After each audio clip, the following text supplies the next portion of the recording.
Tisuku ti sikhombisa kuyo inyanga yamatsha sikuvusele mbukeli sikwamukele kulo luhlelo Kusile breakfast show lameli bito ke ngusana boy ngiwakancongwana sakhola September mbukeli sowuvele ke uvukile kuphina kuphi lapho kufinyelela khona umsakazo wetithombe Eswatini TV sibuka samaswati sikulethela ke luhlelo Kusile breakfast show. This is your full good breakfast show. We'll be giving you a lowdown of how the day should be going like, and will be going like, a lot of topics to look forward into. Kanzike masotla mahle siyathi ukuthi livela Eswatini kuyolembela sonto selivele ke lilungelo phezulu komkhono sevele kwemkhosi uhlatshiwe kuwo umkhosi webukano bakhe sekhola September ukuthi malungiselelo registration nako konke kutawuhamba kahle kuwona umkhosi webukano bakhe kuningi lokendeka kulo live la Eswatini simsatho tithombe sabe sikwethulela lona ke wona ke umkhosi webukano kuningi lesitabe sikwethulela kona namhla ke maswati lamahle siyathemba ukuthi senivele ke nilungele singabe siceketha kakhulu asivele ke singene kito tindzaba kulolu suku lwalomuhla.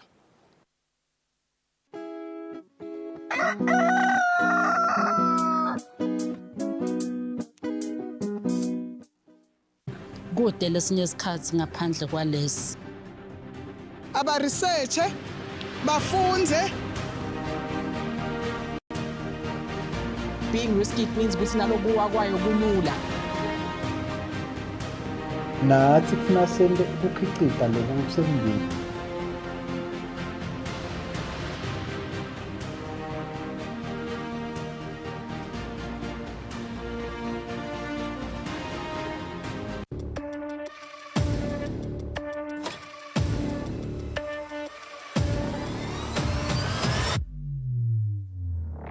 Ujala masala mahle kunathi lesa. Sabatandi ukuthi njengalokho sifile sive sikhulumeni.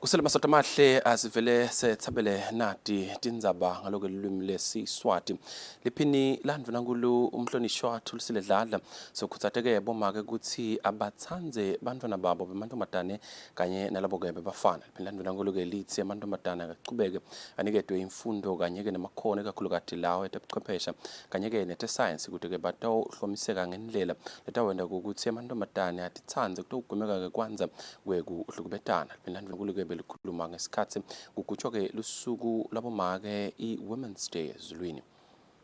Lihhovisi leliphini landvunankulu ngekubambisana netinhlangano tenfutfuko lihlanganise bomake labaqhamuka etinhlangothini letahlukene kugubha lusuku lwabomake i-Women's Day ngephansi kwesicubulo lesithi kuhlanyela kubomake kufaka ligalelo lelibonakalako ekuthenini bomake babe nenchubekela phambili.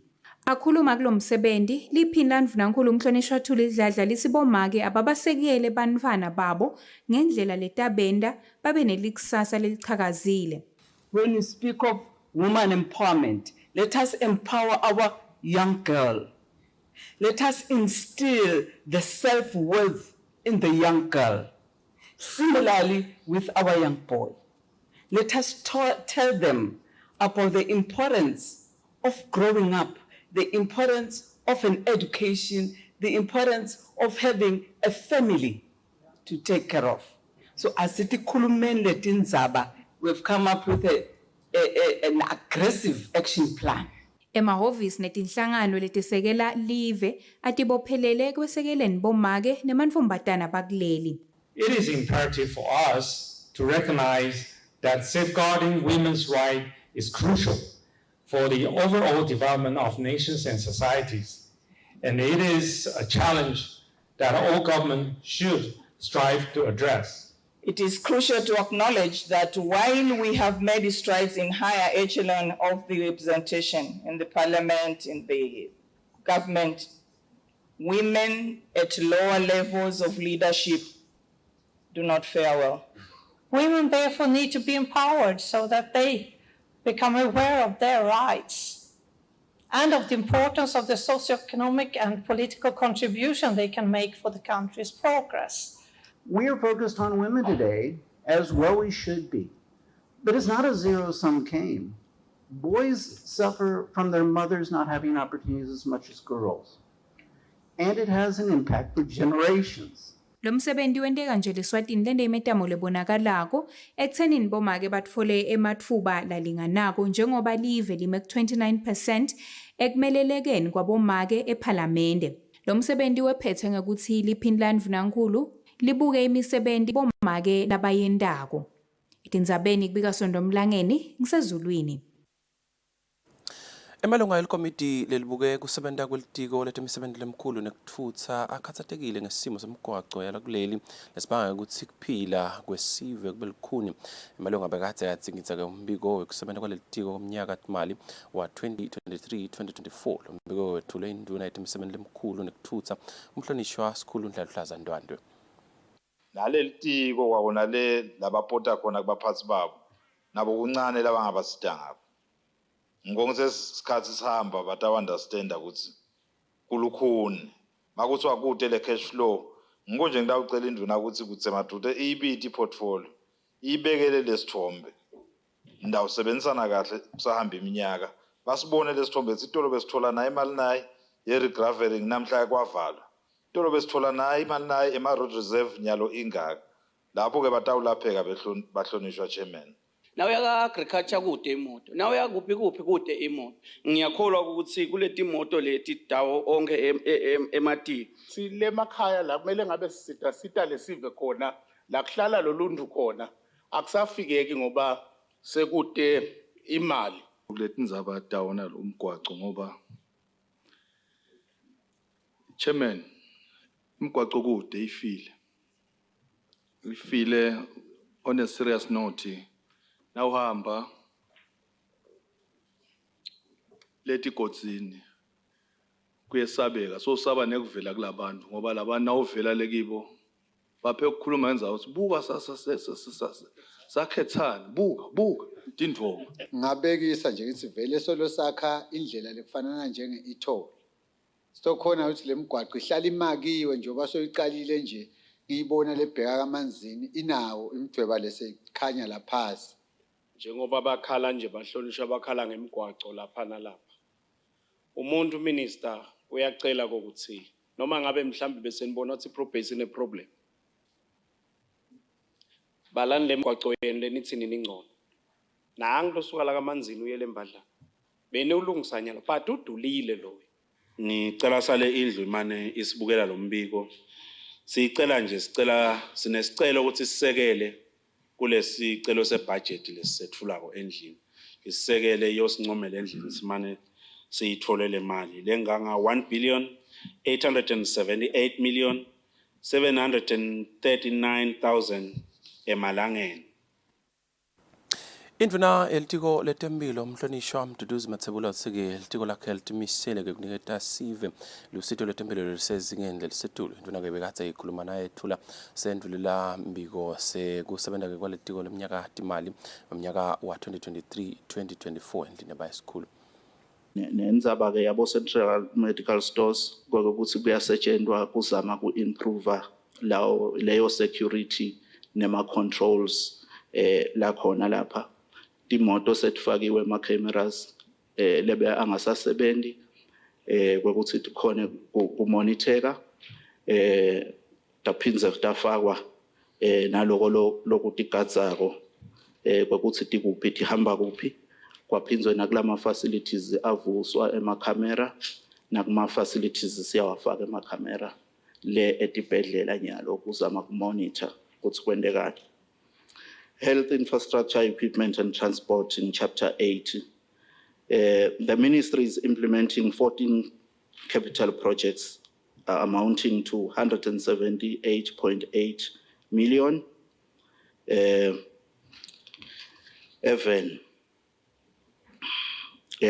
lokufaka ekhathi kulungisa sibhedlela saselibombo lesilungiswa eRofini losikhuluma na micro project usibambisile etindzaweni letiningi lapho khona si rehabilitator khona sisebenta imisebenzi leminingi kufaka ekhatsi nekwakha ikliniki endunayithini nasendondozi and reconstruction of Mfishane Clinic ngilamanye ama projects lesiwasebentako langa. With your support, honorable members, we will be able to deliver affordable quality health services timely to all eMaswati, making sure that no Liswati dies due to lack of proper health services. Honorable Chair, I now humbly request the Portfolio Committee to approve the Ministry's budget request for 2024-2025 financial year for 2,788,448 emalangeni. Induna elitiko letingundla umhlonishwa wasikhumbuzo Dlamini itsike kufinyeleliswa kwelisito eziveni ngona likuhambisa embili itiko letingundla namaphakelo leminyaka timali wa 2024-2025 njengoba ke sive sakhala kakhulu ngako ke sibayeni induna ke ikusho lokho nayiphendula imalunga elikomiti libuke kusebenta kwelitiko letingundla endlini bayisikhulu ngemuva kokuthi dzingitse ke umbiko wekusebenta kwelitiko eminyaka timali wa 2023-2024 induna ke ibeseke icela likomiti ukuthi liphasise emaphakelo lalinganiselwa ku-880 million emalangeni. Ngokwakha kwetinkhundla tonke tinkhundla fanele sibe ama-service centers but ngekubade kwemali sicala kuletinye kuyagcina kufile kuto tonke nasekufike ekugcineni sekurula out yonke le program. Every inkhundla must be a service center. Bese ngibuya additional tinkhundla, yes yatata tinkhundla additional letangedwa tisangakusede lebe ready ukuthi siyakhe sangakhona yakha selitiko sisebenza nato kwetinkhundla sekhoya tivelile ukuthi tiprocess ukuthi setiyalungela sitawutakha masinyane natona kuchubeka. Indzaba RDF bahlonishwa 10% 10 webantfu ibhola setandleni 10 ma regulations ngewena bahlonishwa nalala khona nokhanza ngikhuluma ngawo lamuhla aqolwa iParliament. Nanyalo litiko liyawaletha vele litawaletha ayasenjetwa nje ngeuphelo umnyaka ataba la Parliament kutawushona inetha kwenteke ini but ukuliqiniso ngilokuthi kufuneka sisebenze ngemaqiniso ngasela letindzaba because nasisende kabi titawushaya tsine letindzaba siyiParliament lemuva ngoye ngithi bahlonishwa ema regulations ayeta atawubuketwa bahlonishwa nifakeni kufakako micro projects kwafakwa iParliament bahlonishwa ukuthi kube nguye lokucala lenza baye procurement kuyalembili bekunetizathu bahlonishwa ngengibuye lemuva but lokuliqiniso nathi litiko singakujabulela ukuthi isikhwama sibuye etikweni kutawusenjetwa ngoba vele we are capable ukuthi singasebenza and ushito kathi umhlonishwa lo itikile lenza bale ukuthi nalaba sebenza kwelesikhwama phela vele bacashwe ngiyo iRDF ngemali yaRDF bangabuye etikweni tosenjetwa but ke liqiniso lithi kufuneka ukuthi sibuke ukuthi libe kulinyeva itolo sesengce kahle yini ukuba bahlonishwa singajaka usawulanza sikhwama kanencenye laphinze sibuyele lo mgodi lebezivele sikuba bahlonishwa indzaba iPoverty Reduction Fund bahlonishwa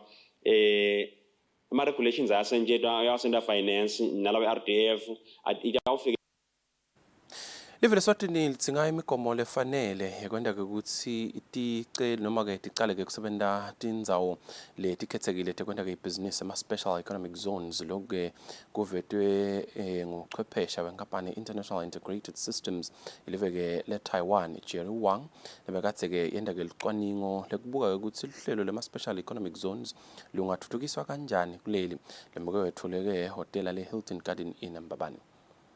Firstly, we have to complete the related regulations to support the investor. The law will be applicable for their investment.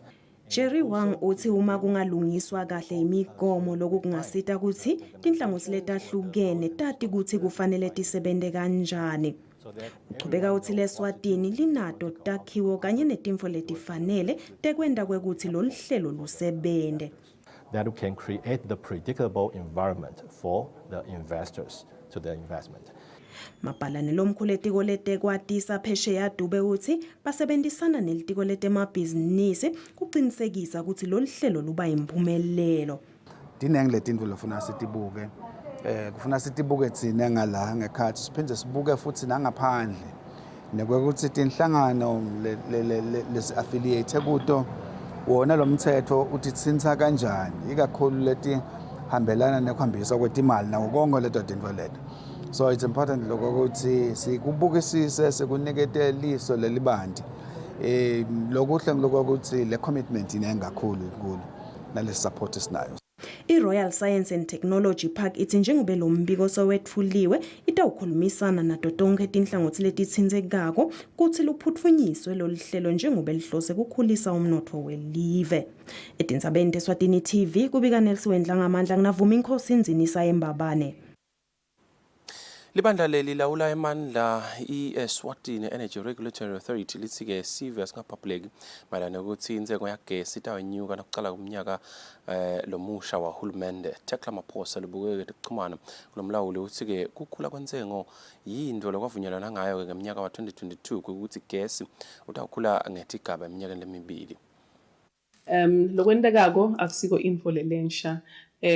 Kuyakwendeka ukuthi uma intengo yagezi ibuketwa eveni ibuketwa njalo emva kweminyaka lemibili nakhona ibuka iminyaka lemibili elandzelako noma iminyaka lemibili letako. Masikhumbula nje inkampani yasemagesini beyifake isicelo nga-October 2022 nga-November siyakhumbula sibe ukuthi saya-ke tindzaweni kuhlukana eveni sathola mivo levela esiveni ngaleso sicelo. Kwathi-ke 1st of February kwaba nesijubo noma sinqumo lesendiwa-ke ngumlawuli ukuthi gezi utawukhula kangakanani. Makubuka lo gezi lentengo yagezi kubuka njalo emva kweminyaka lemibili kubuka iminyaka lemibili letako. Njalo-ke lesicelo noma lesinqumo sabuka leminyaka lelandzelako lemibili lekufaka ekhatsi lesikiyo nyalo lecale 1st of April 2023 phinze yafaka-ke le financial year lesiyakiyo-ke letawucala 1st of April 2024. Ukuthi singethuki akusiko info lelensha konke kungekhathi kwalesi nqumo lesendiwa ekuqaleni kweminyaka 1st of February kulesicelo lebesibekiwe October 2022.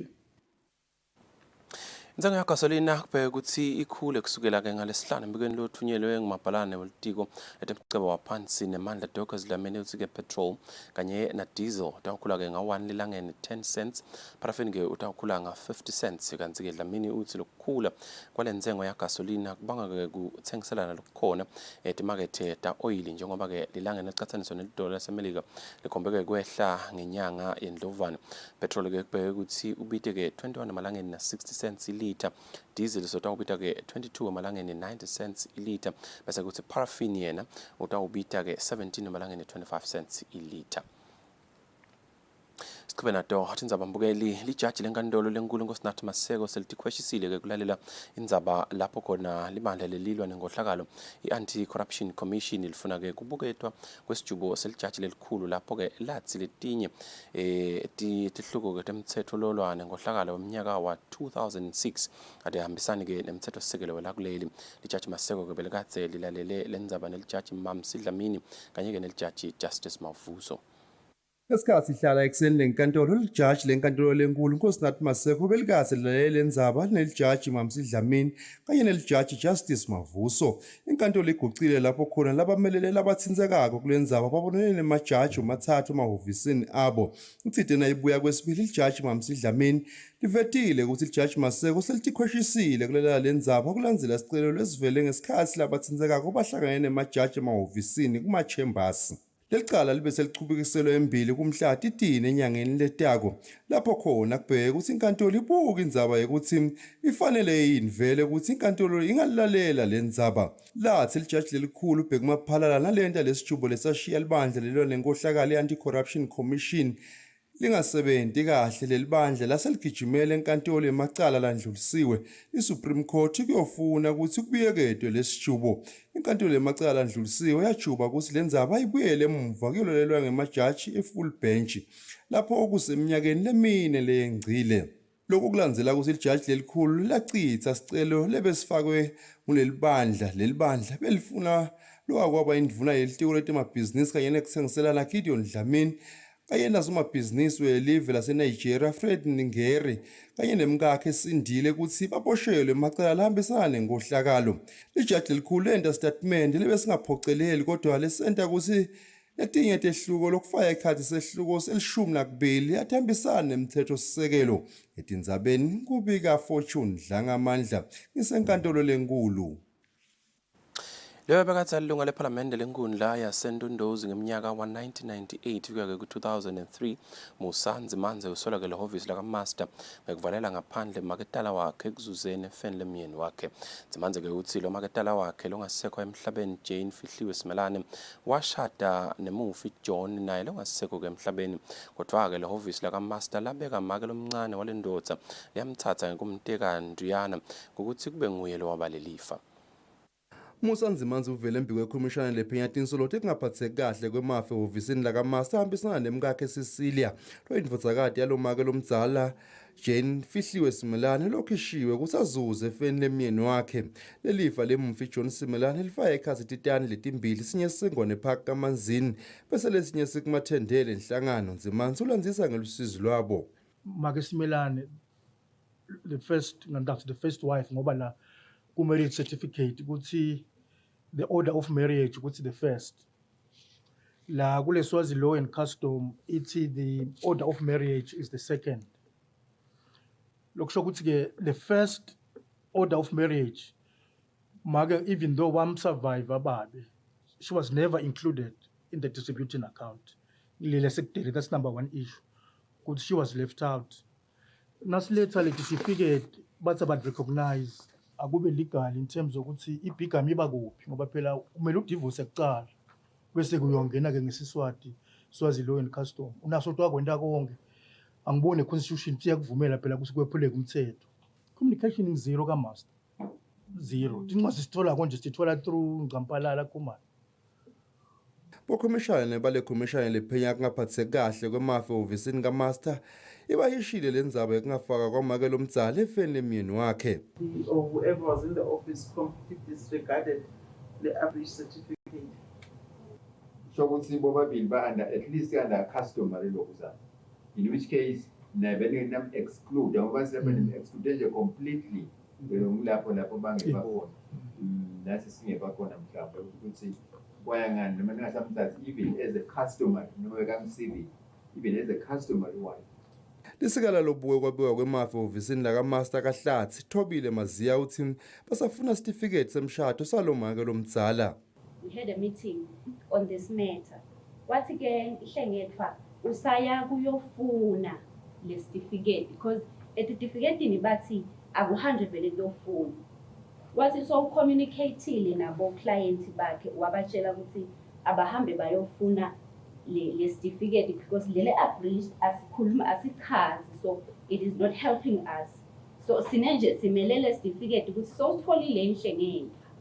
Lisikala laMaster lendilo amagagula licele kunikwa isikhathi sekuthi kubuka lifayela lemufi kubheke ukuthi ngalesibili lotaka kwanika umbiko logcwele ngalokwabiwa kwelifa lemumfi John Simelane lowashona ngeminyaka wa-2017 anebantwana labasihlanu etindzabeni kubika Fortune Dlangamandla ngisembabane. Njengoba-ke live leSwatini solo semkhankasweni wekuvikela-ke lidwadvwasi sekutholakele-ke ukuthi bogesi labasebenziswa ngamafriji bayasifaka-ke isandla ekuguqukeni kwesimo selitulu. Lokho-ke kufakele ngemcondzisi welibandla lelibuke kongiwa kwemvelo yeSwatini Environmental Authority ngesikhathi-ke lelibandla lihlangene libuketa-ke noma-ke libuketa-ke tinhlelo letibangela-ke noma-ke labangatenda kude-ke kugcine-ke kwentela bogesi noma kugcine kude labogesi ngeminyaka wa-2029. Kulandzela umthetho lowashaya ngeminyaka wa-2023 lothi bogesi labasetshenziswa ngemuva emafrijini ababe ngulabo labangalinyukubeti ludwadvwasi. Ngakubona ukuthi yize bangalinyukubeti kepha bayasifaka isandla ekuguqukeni kwesimo selitulu. Umcondzisi welibandla lelibuke kongiwa kwemvelo Gcina Dladla uthi live selisayine isivumelwano lesadiwe ngeKigali Amendment kuzama kulungisa umonakalo lodalwe ngulabo gesi. We are dealing with what we used to call alternatives to ozone depleting substances, the HFCs, which are mainly used by the refrigeration and cooling sector. Yize labo gesi abasetshenziswa ngamafriji basida kuvikela ludwadwasi, kepha baphindze babe imbangela yekugucugucuka kwesimo selitulu. Namuhla sihlangene kutawubuyeketa luhlelo noma tindlela lesingatitsatsa kude sigcine site labo gesi ngeminyaka wa 2029. Kungaba kutsi sitawusebenta njani nekutsi lo mtsetfo siwumisa njani etindzabeni tekugucugucuka kwesimo selitulu nekuvikela ludwadwasi. Kanti kuguquka kwesimo selitulu kungabanga somiso lesingathikameta kukhicitwa kwekudla eveni, siphindze sihambise tifo kalula noma kube netikhukhula letingathikameta i-ecosystem tibulale netakhiwo eveni. Ngako kwamele kulwe nekuguquka kwesimo selitulu ngekushesha. Lobika kwetindzabeni nguSindiswa Zwane, Anabongani Masuku, Kamanzini.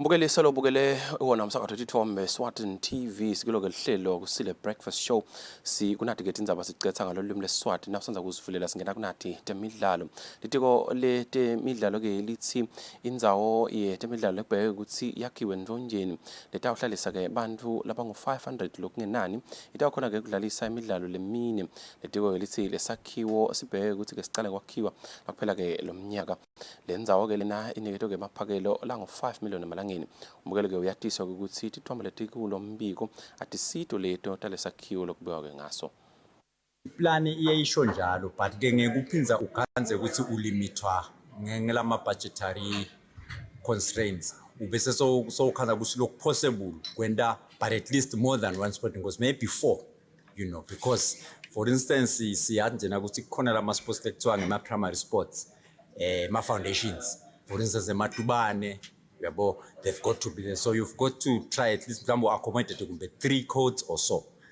probably nje kwanyalo unconfirmed though singasho ukuthi imilisi iyaconsider ukuthi ibe ne arena ekhahlela ibhola then ematubane maybe netball or one indoor sport etekhona ngema aspirations eministry ku coverisha the whole country kahle kahle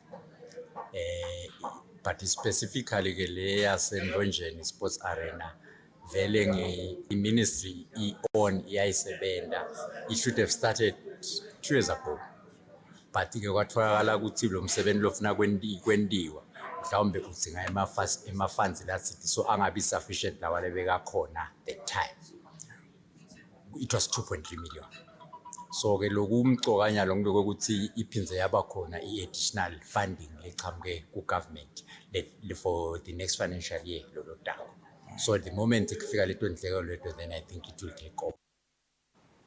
Balanza belicembu lembabane Highlanders kanye nembabane Solos bafunga bayagomela ukuthi itawula libonene kulembela sondo nathola naye etulu lamacembu lamabili lahlanganiswa ke inhloko-dolobha elive imbabane lomdlalo ke ungelisondo enkundleni yesive kaSomhlolo. Ulembela somvu kunomdlalo lomkhulu emkhathini kwelicembu lembabane Solos kanye nelicembu lembabane Highlanders ngaphasi kwenzebe ngwenyama cup lefika esigabeni semi-finals. Umsakazo Eswatini TV ukhulumisana nebalandzeli balamacembu lamakhulu labavete umvo wabo ngalomdlalo. Ngicabanga ukuthi igame sitawubuya nayo. Ni-Island yakwadi lokho. Yes kulamanye amadabi bayovamile mhlambe ukuthi bawawine but yena iyadi. Yekhabo Swallows. Sesitawuthola lutawuphuma kuma forces lesana efinal. Over the weekend with the big match that's going to happen, I personally think Mbabane Swallows is going to win. Maybe 1-0 or 2-0, maybe 3. But they are going to win. Mbabane Swallows is going to win. Highland itawamba phambili. Mbabane Highlanders itawamba phambili. Sasa itawina noma kanjani. Kude lokungaba likhulu. Mbabane Swallows itawina 3-1. Sitaya kuma finals siphakamisa inkomishi. Mina nje emlandzelo Highlander. Ngicabanga ukuthi kwanyalo ngisho ukuthi sitabona emva 90 minutes ngikudimisela kweteam noko but nje ke sidimisele nathi ukuthi siyibone iHighlanders ifika kuma final. I think Mbabane Swallows is going to win the game over the weekend and they are going to go to the finals. Mina ngicabanga ukuthi bitawina iMbabane Swallows. Mbabane Swallows solidlala kamnanzi lamalanga so ngiyayinika le derby. Highland aka one not because my games the previous games we got win, so I'm confident ukuthi ngawina. Once kutawina imbabane Swallows 2-0. Nakubuka imidlalo lendlulile lesiphohlongo ngaphasi kwenzebe ye-M10 Premier League lamaqembu lamabili adlale ngekulingana amahlandla lesihlanu kanzi kulamabili imbabane Highlanders inqobile lo mdlalo bese imbabane Swallows yanqoba munye. Nakubuka kuma-knockout tournament lamaqembu lamabili agcina kutholana itulo eminyakeni lophelile aphansi kwenzebe yoMomo Cup ngenyanga yenyoni ngesikhathi imbabane Swallows inqoba lo mdlalo ngamagoli amabili kulinye. Lamaqembu lamabili agcina kutholana itulo ngenyanga yengongoni eminyakeni lophelile enkundleni yasemavuso kaManzini lapho khona adlala ngekulingana ngeligoli linye kulinye. Umdlalo wokulembela somvu lesiya kuyo utawuqala nakugabanqa insimbi yesithathu nzambama enkundleni yesive kaSomhlolo. Lobiyela umsakati Eswatini TV temidlalo ngilinda Dlamini kanzi umbiko uhlanganiswa uFabrice Msonera eMbabane. Right, with those sports news mbukele si itate phetha ke la tinzaba kuyo insimbi yesithupha sasake likhefu masibuya we continue with the show. This is Kusile. Good morning.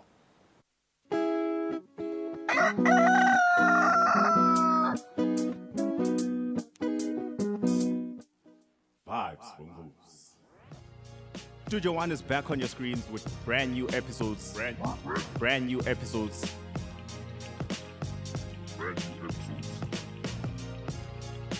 Catch your favorite local artists, live performances, your movers and shakers, the hustlers, doing the work. Entertainment news, local and international, nothing but fresh vibes every Saturday at 6 p.m. Let's go. What are you doing on a Saturday evening? We got nothing but the best.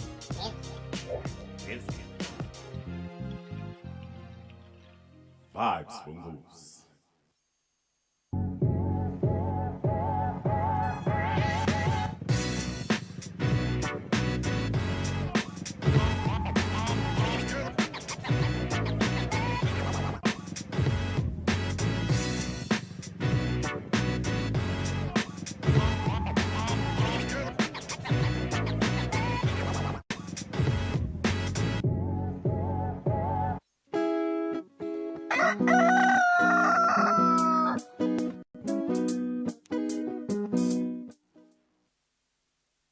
Welcome back mbukele solo bukele wona umsakazo tithombe Eswatini TV sibuka samaswati sikulo lihlelo kusile breakfast show. This is your feel good breakfast show kanti ke sikhatha kwethulela kadona tinzaba kumuleke mbukele ukuthi siyatholakala khona ke ka YouTube. You can stream us live now or you can watch later, or you just type Eswatini TV kusile breakfast show and you just watch your favorite morning show. Kanti ke lesikhatha manje mbukele saqhubeka nalo ke luhlelo sitawuthola ke nango umbiko loqhamuka enhlanganweni yaka World Health Organization kathi ke mbukeli wena nje hlala uthamela umbukeli umsakazo tithombe Eswatini TV sakwethulela nangombiko. Good morning, good afternoon and good evening. This week, member states from around the world are meeting in Geneva to discuss the new pandemic accord. This agreement is being developed, shaped and decided by the 194 member states that make up the World Health Organization. Building on the lessons of COVID-19, I broadly see three key benefits. The agreement would help countries drive a more equitable response, it will boost collectively health safeguarding, and it will enhance cooperation. First, the agreement would ensure access and equity so that collectively we better share tests, treatments, and vaccines to save both lives and livelihoods. Second, on safeguarding health systems, the agreement would improve information sharing about pathogens with pandemic potential, as well as protecting health workers and the most vulnerable in all societies. And finally, the agreement will boost cooperation between member states, preparing them for a common response. Strengthening and clarifying international cooperation now will give all of humanity a better chance of taking on the disease threats of the future. And when the next pandemic does happen, it takes a whole of society approach to tackle it. That's why member states are designing an agreement to support countries to mobilize all sectors in a coherent response, including across governments, multilateral agencies, the private sector, and civil society. There is a rich discussion going on about the agreement, which will happen for several more months to come. There is progress, and I maintain confidence that by the World Health Assembly in May this year, countries will have agreed on a new pandemic agreement that sets out a better set of parameters than we had during COVID-19. Ultimately, it will save lives and livelihoods while protecting national security and sovereignty. Now to Gaza. The health and humanitarian situation in Gaza is inhumane and continues to deteriorate. Over the past 3 days, WHO and partners have carried out several emergency missions to Nasser Medical Complex in southern Gaza. Around 130 sick and injured patients and at least 15 doctors and nurses remain in the hospital. With the intensive care unit no longer working, WHO has helped move patients, many of whom cannot even walk. On a broader level, Gaza has become a death zone. Much of the territory has been destroyed. More than 29,000 people are dead. Many more are missing, presumed dead, and many, many more are injured. Severe malnutrition has shot up dramatically since the war started, from under 1% to more than 15% in some areas, putting more lives at risk. This figure will rise the longer the war goes on and supplies are interrupted. We note with apprehension that the World Food Programme cannot get into northern Gaza with supplies. What type of world do we live when people cannot get food and water, or when people who cannot even walk are not able to receive care? What type of world do we live in when health workers are at risk of being bombed as they carry out their life-saving work? What type of world do we live in when hospitals must close because there is no more power or medicines to help save patients and they're being targeted by military force? We need a ceasefire now. We need hostages to be released. We need the bombs to stop dropping, and we need unfettered humanitarian access. Humanity must prevail. Sudan, while not receiving much international media attention, is witnessing a humanitarian catastrophe. More than 10 months of conflict have had a deadly impact on the lives, livelihoods, and health of the people. Over 6 million people have been displaced internally, and nearly 2 million people have gone to neighboring countries. This is the largest displacement of people in the world. Half the population needs humanitarian aid, but partners cannot reach most of them. Already more than 14,000 people have been killed, and if the world turns a blind eye to the suffering in Sudan, many more will die. About 3/4 of hospitals in conflict-affected states are not working. The remaining ones are overwhelmed by the number of people seeking care, many of whom are internally displaced. People are dying from a lack of access to basic and essential healthcare and medication. Critical services, including maternal and child health care, the management of severe acute malnutrition, and treatment of patients with chronic conditions have been discontinued in many areas. A health system that was already struggling is now facing conflict, disease, outbreaks, and a relentless drought that has led to spiking hunger. Since the start of the war, WHO has verified 62 attacks on healthcare with 38 deaths and 45 injuries. WHO is scaling up on the ground efforts to deliver health emergency response, respond to disease outbreaks, sustain disease surveillance, and provide life-saving medical supplies and equipment. This includes embarking on a strong cross-border operation to reach previously unreachable areas in Darfur and Kordofan, where the need is greatest. WHO condemns in the strongest terms the continued attacks on healthcare in Sudan and the occupation of health facilities. Like in Gaza, peace is desperately needed in Sudan to protect lives and rebuild the health system. After years of progress against cholera, the deadly disease has come roaring back in 30 countries, spurred on by conflict, poverty, the climate crisis, and global socio-economic inequality. Along with Sudan, the countries with the most concerning outbreaks right now include Ethiopia, Haiti, Zimbabwe, and Zambia. In October 2022, the International Coordinating Group that manages the emergency stockpile of cholera vaccines suspended the standard two-dose vaccination regime in favor of a single dose only in response to outbreaks to stretch supplies.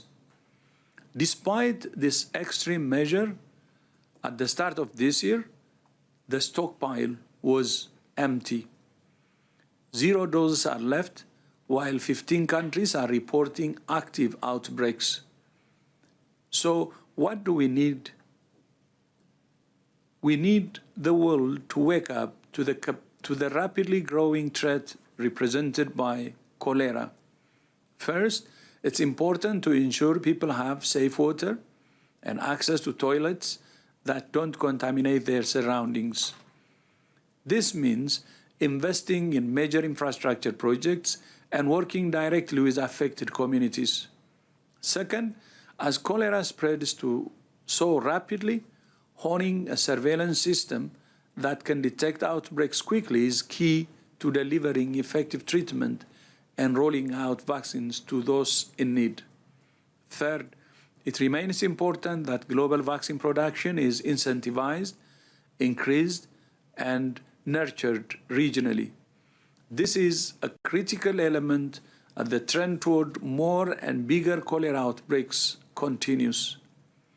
For immediate needs, WHO has released over $16 million from the WHO Contingency Fund for Emergencies. But to tackle cholera outbreaks around the world, WHO has issued an appeal for $50 million for 2024. In emergency situations noted above, it's often infectious disease that's highlighted. However, people living with non-communicable diseases such as diabetes, heart and lung disease, and cancer are facing an even more precarious situation, especially those who depend upon life-saving commodities like insulin, dialysis, and cancer medicines. Without these essential services, it's a death sentence. Early next week, leaders are meeting in Copenhagen to discuss how to include and integrate non-communicable diseases into the preparation and response to emergencies. These are difficult times, but we must not forget that these challenges can be overcome. As we speak, countries and communities and organizations, including WHO and so many partners, are working to alleviate the suffering. There is hope, but it must be nurtured and supported, and we must do more. The health of all depends on that. My question is, in Gaza Strip, Rafah border and Israel, is there occur ambiguity and a highly limited independent decision-making and operational space for both local and international medical and humanitarian aid response as an actor. How these situations are coped up by WHO team on ground. Thank you. Thank you very much for the question. First of all, I think the operational space is very clear. We don't have sufficient operational space for across Gaza. Now, when it comes to the delivery and the transportation of supplies from Egypt into Gaza, there is a coordination mechanism established. I think it needs to be acknowledged as such. The prioritization as well of supplies getting into Gaza is also organized to the extent possible. There are challenges, of course. For example, we have less visibility on bilateral shipments of supplies. But I think so the coordination is there. The biggest challenge at the moment is then what happens after supplies get inside Gaza. And this is where then things get extremely challenging because of road damage, the lack of security. Many of the missions that we are jointly planning with other humanitarian partners are being denied or not facilitated. So that's a major challenge, and that's just one among many other operational challenges as well that renders our current humanitarian response really not sufficient. It's really just a tiny drop in the ocean. Now, on the objectivity, because of that coordination structure that exists, there is a collective agreement as to what supplies need to get in. There's agreement on then what needs to be put in the first truck, in the second truck, queuing to get inside Gaza. And so I think the intention is really to make sure that the most important and most urgently needed supplies needed by the population are those that get in first. But then again, that's really just one part of the overall chain of transportation and delivery of humanitarian assistance. And once again, we're only delivering one tiny portion of what is truly needed by the population. My question is for Dr. Tedros. Dr. Tedros, what contact have you had with Prime Minister Netanyahu himself, either by phone or in person over the last few months, to try to ensure that the needed medical supplies reach the people in Gaza and that the hospitals and other medical facilities remain protected? And if you have not had any contact, what has been the response from the Israeli authorities? Thank you so much. Yeah, thank you. I think we haven't had a contact. The last time we had contact was actually in 2014 when I was foreign minister. So probably I will take that as a recommendation and make contact. Of course, the contacts we have contacts, especially through our office, the country office. And most of the requests actually from our side actually go through our country office.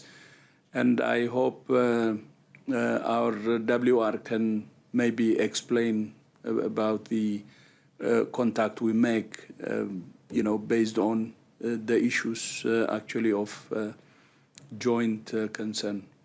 You spoke briefly on future planning for non-communicable diseases as essential services and planning for emergency responses.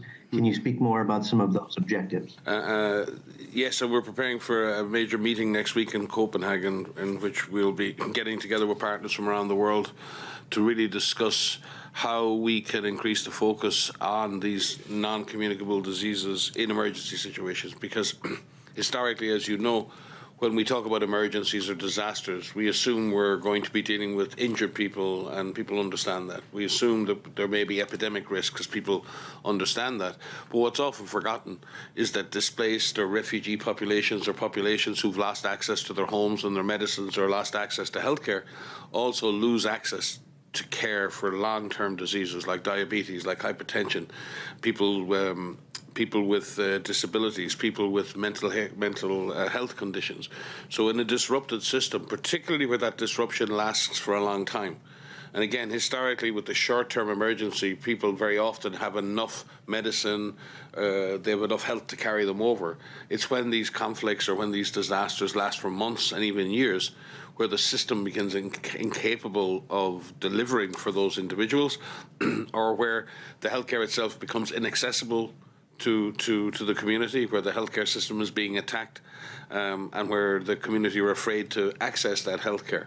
And this is something that's often forgotten. And when we look at the actual death toll, and it's interesting even in the recent analysis we've seen from our colleagues at Johns Hopkins and the London School of Hygiene, when they've been looking at estimates of mortality and morbidity projections going forward for the impact of the crisis in Gaza, they're adding into that not just the impact of injuries or the potential impact of epidemics. They're actually looking at the impact of untreated chronic diseases. And it takes a terrible, terrible toll. And it also is a huge reason for the continued fragility at community level. When a community loses a primary healthcare centre, when a community loses its hospital, when it loses its immunisation programme, there's more than just a loss of health. There's a loss of hope. There's a loss of community confidence. And that often forces people to move and migrate and to move away from where they are, where they can't get services, to somewhere else, which then deepens the problem because the community that ends up hosting them is now providing care for more than the number of people they can care for. So it triggers a whole series of negative things. Adelheid may wish to comment on this as well. But getting the focus on Dr. Tedros is very keen to get that focus on what we need. Strong primary healthcare services everywhere in the world. And in countries where we have fragility and conflict, it doesn't mean there can't be healthcare. Healthcare can be delivered in any situation. If healthcare is protected, if healthcare is funded, if the partners who are delivering healthcare are supported, with our partners can deliver healthcare almost anywhere, and we do it almost anywhere in the world. And we can deliver both acute care and we can deliver care for chronic diseases. And I think it's an important realization and an important point for the world to get, is that diabetes doesn't stop when there's an emergency. Hypertension doesn't stop when there's an emergency. Cancer doesn't stop when there is an emergency. And we must be able to continue those services. And again, we saw the impact of this in COVID. We saw what happened in COVID when the system had to move and give its attention to COVID patients, which was correct. In many countries, that attention was taken away from immunization programs. It was taken away from cancer treatment. It was taken away from elective surgery. And we need health systems that are capable of both responding to the acute emergency and being resilient and being able to have continuity of services for all of the other diseases. So that's what we mean when we talk about non-communicable diseases and emergencies. We can't forget them and we must provide for them. Yeah, thank you, Mike. In this meeting that you have kindly asked about, we're going to really look into the operational challenges that Mike had just mentioned, to look how we can, in a more predictable way, build NCD into existing systems. We're going to look if there are systems that are missing, if there are tools that are lacking, and if there are strategies that need to incorporate the work on NCDs throughout the whole emergency management cycle. So that is prevention, preparedness, response, and risk mitigation.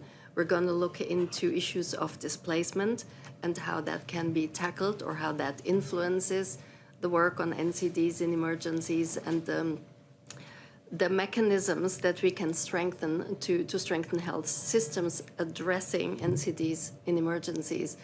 Often at the beginning of an emergency, even if there is preparedness, even if things are supposed to be in place, we find out, and we see that through operational reviews that we have done in the field, in actual emergency settings, that something is lacking, that there are not dialysis products available that we can get to the patients, or that the logistical setup may have flaws. So we're going to look into all of that to be sure that the increasing burden of NCDs that affects also the mortality in emergencies increasingly can be tackled in a more predictable and better way. If the experts around the table, if you could elaborate a little bit more, this initiative to incorporate NCDs in preparedness and response in emergencies. What's the state of play at the moment in some of your big protracted emergencies, for instance, in the OPT, in Yemen, and in other countries? What is the caseload, and especially with reference to cancer, which is not easy in these settings? Thank you. You always asked a very detailed question, and we can certainly get into that with you. Adelaide will maybe be able to provide some specific information, but please don't get us wrong. We're not about to incorporate the care for non-communicable diseases into emergency management. We've been doing this for years. What we're highlighting is that providing emergency care is important, but part of providing care in emergencies is providing care for non-communicable long-term chronic diseases. And we've seen a huge caseload in places like Gaza for cancer, untreated cancer patients, people who've lost access to their hypertension and diabetes medications, people who don't have access to dialysis anymore. We can give you the numbers on that. We saw exactly the same pattern in Yemen. We saw exactly the same pattern in Syria. We're seeing exactly the same pattern in Sudan. When you displace 6 million people in an already fragile situation and you move 2 million of them across the border and you scatter 4 million of them across the country in the middle of an open war, and you attack healthcare facilities and you occupy those facilities and they're used for the purposes of military purposes, then people will continue to get sick, they will stay sick, and they will ultimately die from diseases that they don't need to die from. That's the reality. We can bring the metrics and the numbers to that. So when we're talking more today, again, John, you know this, you go back a long way. When we were talking about acute emergency, I'm not saying you're old, John. When you go back to the classic emergency as we might have had it 20 years ago, we're very often short. The time was measured in weeks and months. We're talking about emergencies now lasting decades. And you cannot deal with a chronic emergency situation by just dealing with the threat of an acute epidemic or purely dealing with injuries. You've got to deal with people's lives. You've got to deal with their with birth, you've got to deal with death, you've got to deal with cancer, you've got to deal with hypertension, you've got to deal with diabetes, because this is what's killing people in many of these situations now. And that means it's a new complexity, because the package of care we have to bring is more complex. The diagnostic process, how do you diagnose hypertension and diagnose cancer in a situation where you don't have access to CT scanners, you don't have access to proper laboratory tests? How do you do that? And we have to find ways to adapt our care, to adapt our diagnostic and care process so that it does the best it can in those situations. It doesn't mean dumbing down care, it means providing basic care to people for chronic diseases and being able to scale up those services. And most importantly, when peace does come, and when you get an opportunity to rebuild those health services by ensuring that the health service incorporates chronic diseases from the very beginning and not coming very late. And what very often happens is that the return of services for non-communicable diseases ends up being the last thing to return, when in fact it should often be the first thing to return, because it's the thing that people have missed most. But again, I'll defer to Adelaide on some of the numbers. But you're absolutely correct, John. This has been our collective experience over the last number of years. And we have to commend partners. And again, we also have to commend some host governments and host communities. If you look at the likes of the Central African, or Chad, sorry, and South Sudan, both countries experiencing their own problems, they've absorbed literally millions of refugees from the Sudan conflict. And those host communities are hosting those refugees across the border. That system is still trying to provide care to both of those communities when it was already struggling to provide basic care to its own community. And I think we have to take our hats off to those governments and those communities who continue to share care and effectively share what is a limited health service with others who arrive by no choice of their own. And I think that's to the credit. Those countries like Chad, those countries like South Sudan deserve the support of the international community in order to be able to continue providing basic health services to all of those people who cross international borders. Earlier in the week, there was a press release from a number of UN experts concerned about the attacks that, on Palestinian women, which they reported that There were extrajudicial killings. There were multiple reports of sexual assault of Palestinian women in detention, etc.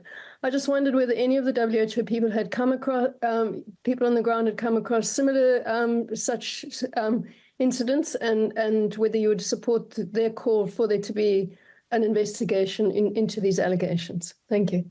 No, we have no specific awareness of these specific allegations, but the use of sexualized violence in conflict is well recognized and increasingly used, and we've certainly had the reports of sexual violence against female hostages in Gaza, Israeli hostages in Gaza. We now have accusations, or at least allegations of sexual violence and extrajudicial killings and others on the other side.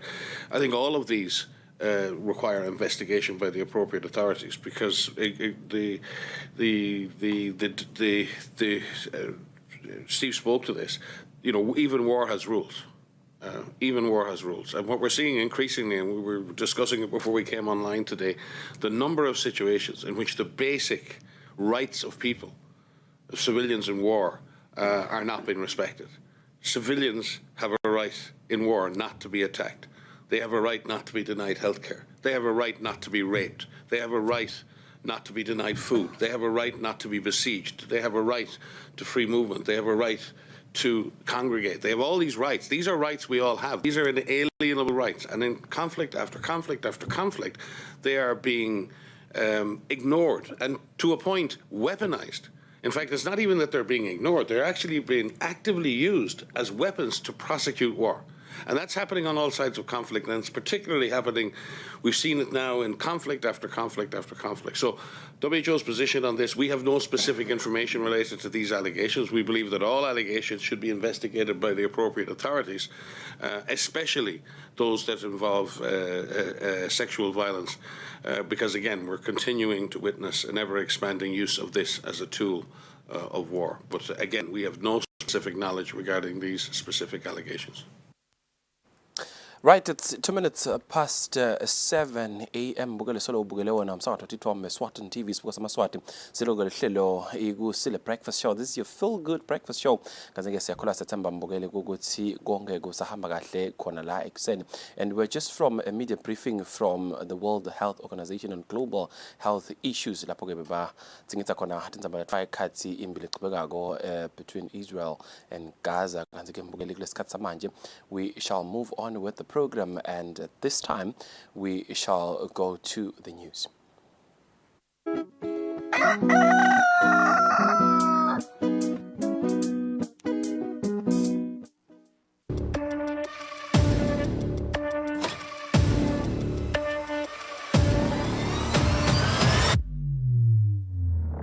Ujala masada mahle kunathi sabatandi ukuthi njengalokho sivile sive sikhulume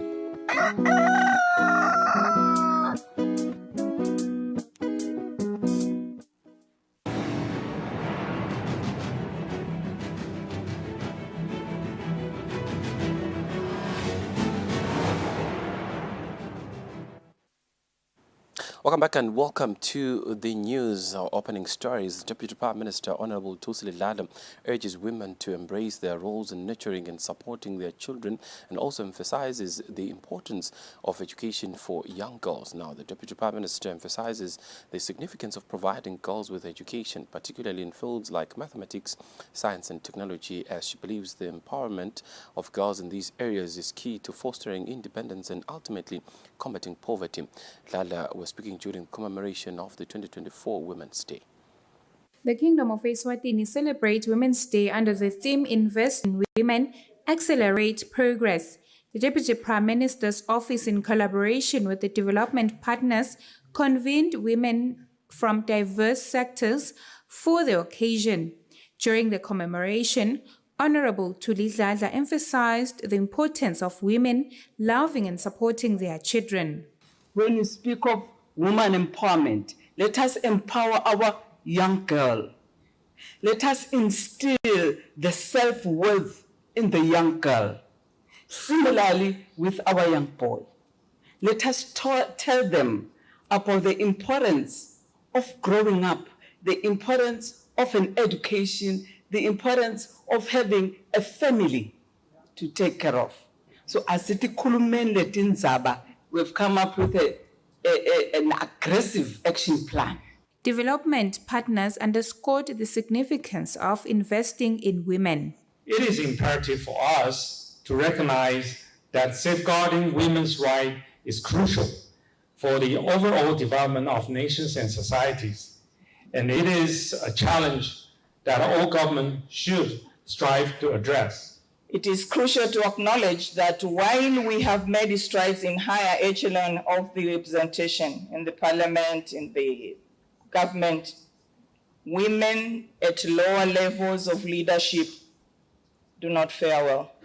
Women therefore need to be empowered so that they become aware of their rights and of the importance of the socioeconomic and political contribution they can make for the country's progress. We are focused on women today, as well we should be. But it's not a zero-sum game. Boys suffer from their mothers not having opportunities as much as girls. And it has an impact for generations.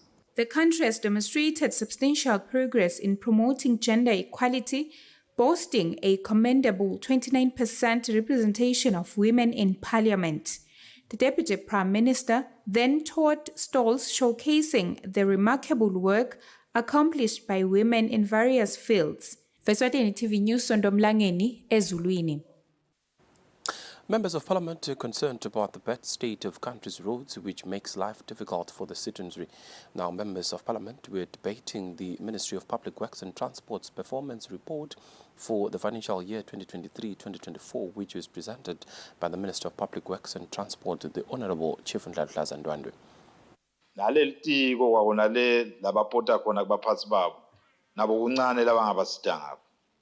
Even the headquarters where the depots report cannot help in this situation. That is why I say the minister should clearly illustrate to the portfolio committee that the funds you used to get in the past have either been reduced or taken away from your budget. You go to the Ministry of Agriculture, they have no cars. You go to any ministry, there is an outcry over vehicles. I want to believe that in this budget, the vehicles have been catered for. We are now unable to assist rural communities with the rehabilitation of roads because of lack of funds.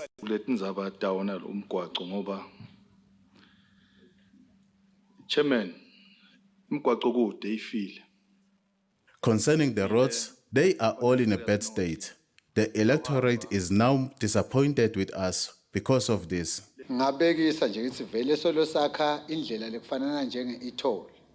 We should have projects like e-toll to generate money for the upkeep of the roads.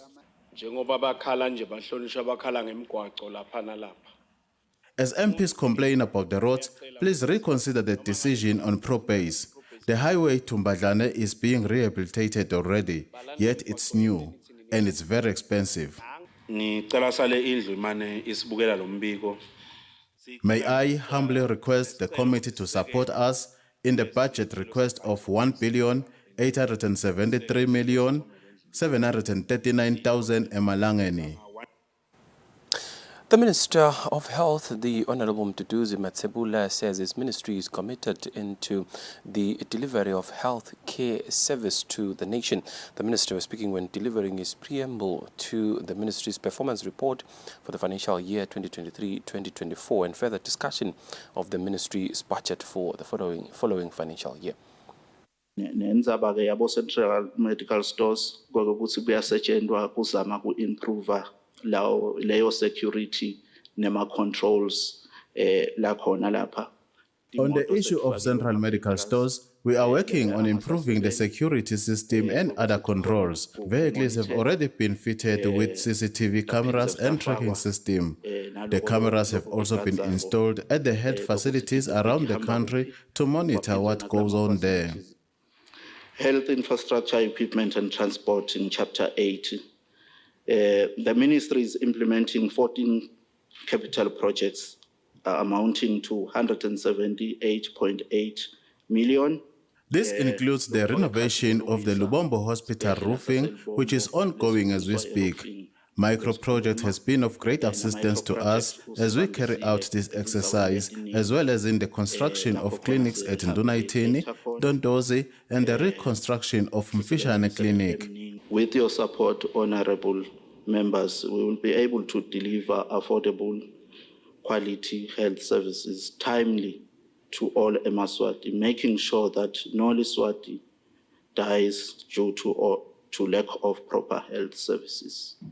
I now humbly request the Portfolio Committee to approve the Ministry's budget request for 2024-2025 financial year for 2,788,448 emalangeni.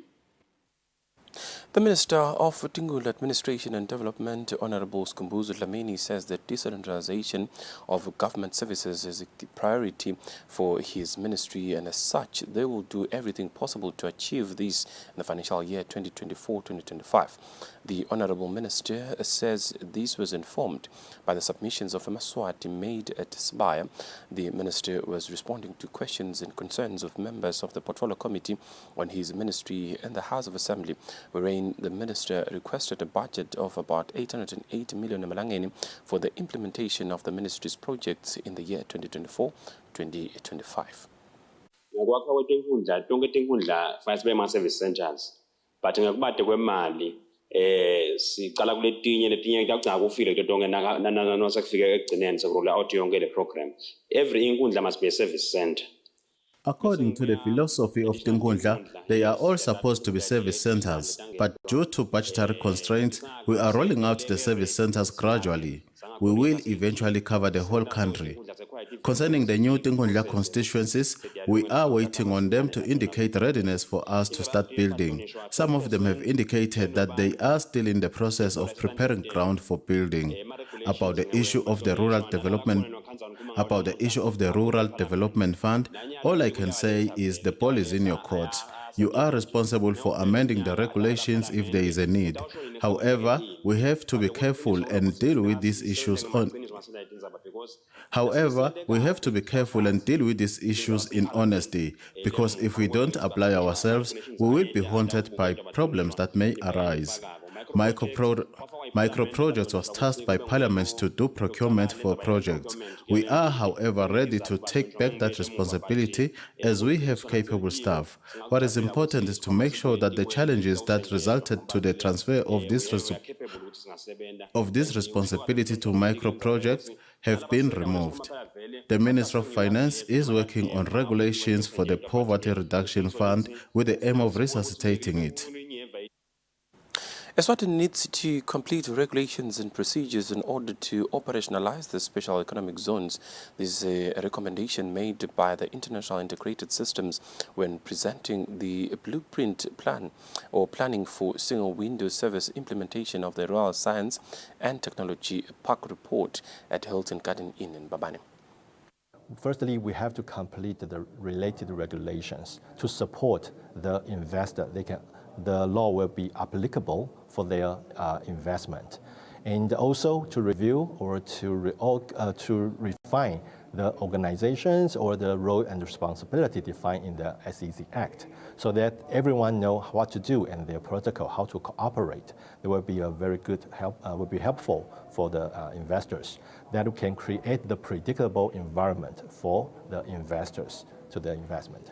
In terms of the infrastructure, I would say it's okay for the current environment or current investment in the kingdom. The Principal Secretary in the Ministry of ICT, Pesheya Dube, says they are taking all the necessary steps and procedures to operationalize the special economic zones. He says government has to consult extensively and involve all stakeholders. Kufuna sitibuke tsine ngala ngekhathi siphinde sibuke futhi nangaphandle nekwekuthi tinhlangano lesi-affiliate kuto wona lo mthetho uthi tsinsa kanjani ikakhulu leti hambelana nekuhambisa kwetimali nawo konke leto tintfo leto. So it's important lokuthi sikubukisise sikunikete liso lelibanti lokuhle lokuthi le commitment inengakhulu inkulu nale support esinayo. The Royal Science and Technology Park says as the report has been presented, what is left to do is to engage the different stakeholders on the recommendations. For Eswatini TV News, Nelswen Dlangamandla, Vuminkosi Nzinisa Mbabane. The Eswatini Energy Regulatory Authority has reassured the public that there's no need for a panic regarding the increase in electricity tariffs. Now, according to Tekla Maposa, the communications and stakeholder manager, she says the decision to raise tariffs was made back in 2022 with the understanding that the hike will be implemented over a 2-year period. What is actually happening is not something new. We use the tariff methodology, and in that tariff methodology, electricity price review is applied for every 2 years. And when that decision is made, it is made for the next 2 years. So when the electricity company applies for a price review, they're applying for 2 years in advance. So when that is issued, it is issued accordingly for those particular 2 years. So every 2 years, there can be a price review. And the price review that we are currently in, it was done in November 2022. I hope stakeholders will recall that we had the application that was submitted by EEC at the end of October. In November, we conducted stakeholder consultations in various regions in the country.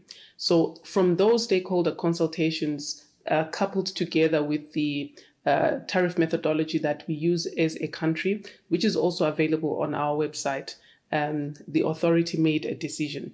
That decision was for the next coming 2 years, which began 1st of April 2023, which is the current financial year that we're in. So then the next one now starts in the next financial year, which is 1st of April 2024.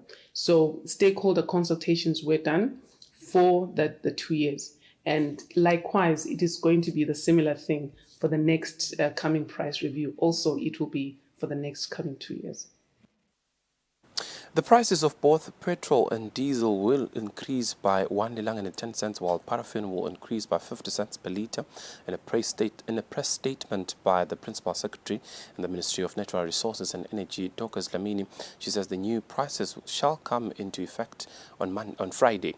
Dlamini says the hike is a result of global prices and as far as the exchange rate is concerned, as the lilangeni depreciated against the dollar exchange rate, especially in February 2024. The new fuel prices will now cost 21.60 per litre. Diesel will cost 22.90 per litre, while paraffin will cost 17.25 per litre. Moving on, the High Court Judge Nkosinathi Masego has recused himself from the bench presiding over the matter where the Chief Justice Begma Palala opined that certain sections of the Prevention of Corruption Act of 2006 were unconstitutional. The full bench consisted of Judge Mamsi Dlamini and Judge Justice Mavuso. In the morning, when the matter was argued, the High Court Judge Nkosinathi Masego was among the bench, but when it resumed from adjournment, he was no longer part of the bench. This was after the legal representatives and judges met in chambers. Judge Dlamini informed the court that Judge Masego has recused himself from presiding over the matter.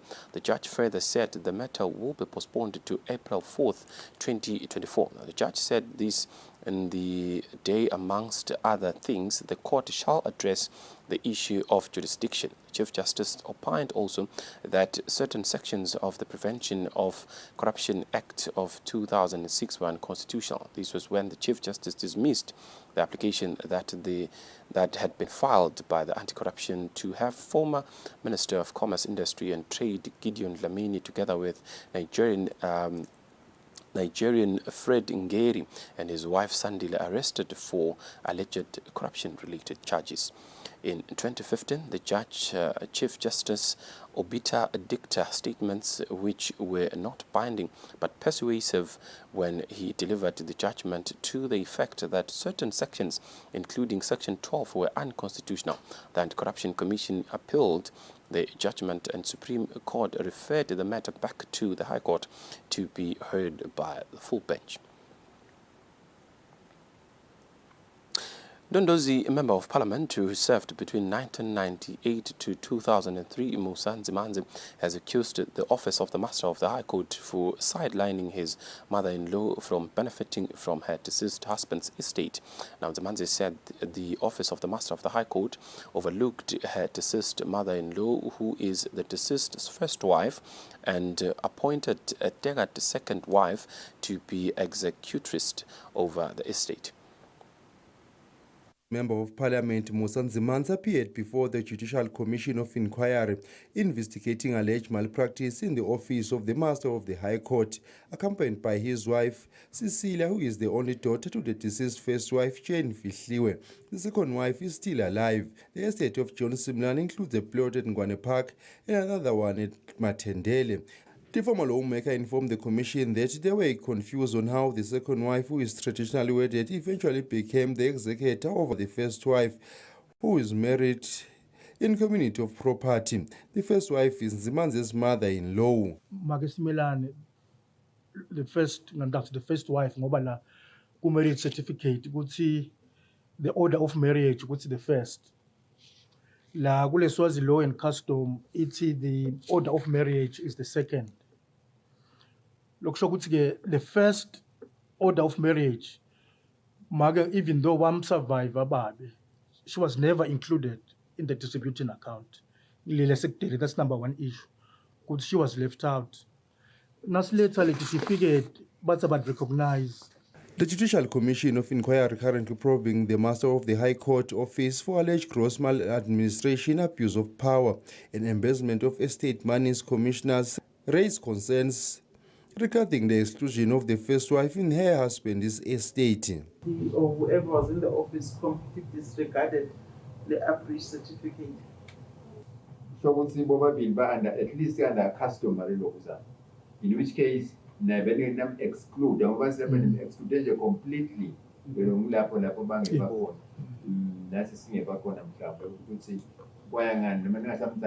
as a customer, even as a customary wife. Master of the High Court Office Assistant Master Tobile Mazia says they are still waiting for the first wife's marriage certificate. She says the matter was last discussed last month. We had a meeting on this matter. Once again, usaya kuyofuna le certificate because a certificate in ibati akuhanjwe vele kuyofuna.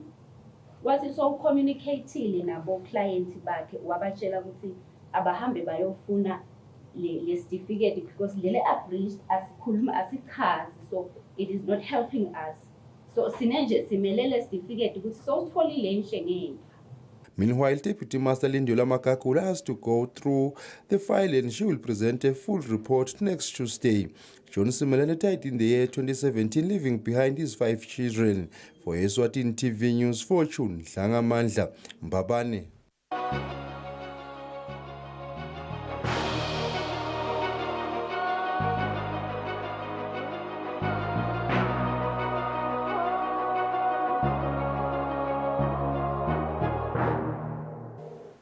Moving on with the news and moving further afield in our international news, the International Criminal Court, ICC, has issued arrest warrants for top Russian commanders Sergei Kobelash and Viktor Sogorov for suspected war crimes in Ukraine. It is said in a statement on Tuesday.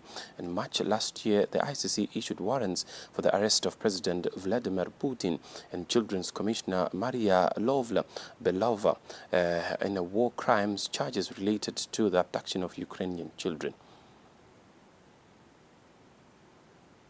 Tuesday is stepping up efforts to hold Russian military leaders accountable for alleged war crimes. It issued arrest warrants for Lieutenant General Sergei Ivanovich Kobelash, former commander of the long-range aviation of the Aerospace Force, and Admiral Viktor Kinolaevich Sokolov, former commander of the Black Sea Fleet. We will continue to investigate in Ukraine, go deeper, and we will not hesitate to bring further applications if and when the evidence requires us to do so. The ICC said there were grounds to believe that the two commanders were directly responsible for missile strikes against Ukrainian electric infrastructure in the winter between 2022 and 2023. Russia's forces have repeatedly targeted power plants, plunging Ukrainian cities into darkness. The ICC says this has intentionally caused great suffering and serious physical or mental injuries in the general population. There is little prospect that either commander will face trial in The Hague. Russia is not a member of the global court and does not recognize its jurisdiction. Nonetheless, the ICC and Ukraine hope that publicizing the warrants will deter further misdeeds. These are obvious crimes, Russia's war crimes and crimes against humanity, and it is precisely in this regard that the International Criminal Court made a principled move. This is the second time the ICC has announced arrest warrants linked to Russia's war in Ukraine. A year ago, the court issued a warrant for Russian President Vladimir Putin, accusing him of personal responsibility for the abductions of Ukrainian children.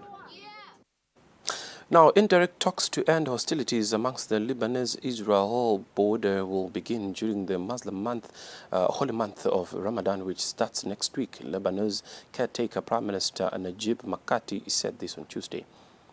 Southern Lebanese village residents inspect the damage after an Israeli airstrike hit overnight. On Tuesday, 3 civilians were killed by an Israeli strike on the Lebanese border, according to media reports. In response, Hezbollah fired a barrage of some 30 rockets across the border. A day earlier, the IDF said a missile fired from Lebanon killed a foreign worker in Israel. On Tuesday, Lebanon's caretaker prime minister announced indirect talks to end the border hostilities will begin during the holy month of Ramadan, which starts next week. He said Lebanon's parliament speaker was studying a proposal suggested by U.S. envoy Amos Hochstein, who visited Beirut on Monday. He brought a proposal to the table. We are studying it. A response will be given to Amos. We are also waiting for him to provide answers to our questions. He said the proposal centered on how to fully implement the UN Security Council resolution, which ended the 2006 month-long war between Hezbollah and Israel, calling for a withdrawal of non-state armed actors from southern Lebanon and a deployment of up to 15,000 Lebanese troops. Hochstein also met with Israeli Defense Minister Yoav Gallant in Tel Aviv. During this meeting, Gallant warned that Hezbollah was, quote, dragging the parties to a dangerous escalation, echoing international concerns the border conflict could blow into a regional war. Last week, Israel struck the eastern city of Baalbek, the furthest inside Lebanon it has targeted so far. On both sides of the border, tens of thousands of civilians have been displaced from their homes. A powerful Haitian gang leader warned Tuesday that the current chaos engulfing the capital Port-au-Prince will lead into civil war and genocide unless Prime Minister Ariel Henry steps down. Despite being under UN sanctions for human rights abuses, Jimmy Cherizier is currently one of the most powerful men in Haiti. On Tuesday, the gang leader, who also goes by the name Barbecue, made an ominous threat against the Haitian Prime Minister. If Ariel Henry doesn't resign, if the international community continues to support him, we'll be heading straight for a civil war that will lead to genocide. Cherizier's comments came after the Prime Minister touched down in Puerto Rico. Local media reports said Ariel Henry had tried to land in the Dominican Republic. The country has shut down its airspace to flights going to or coming from Haiti, with which it shares a border. Haitian soldiers have been tasked with defending the international airport in Port-au-Prince amid an assault by armed gangs. The group stepped up violence last week and raided 2 prisons, resulting in dozens of deaths and the escape of thousands of inmates. According to the UN, at least 15,000 residents have recently fled the worst-hit areas of the capital. This man is one of them. These men had warned us that they were going to start fires. They made good on their threats. They said they were going to invade the penitentiary. They did. They said they were going to burn down this police station, and they did. They're showing that the police don't matter. Crises plaguing Haiti have worsened since the assassination of President Jovenel Moïse in 2021. Henri, who leads an unelected interim government, had pledged to step down by February, but delayed the process, citing lack of security. Well, that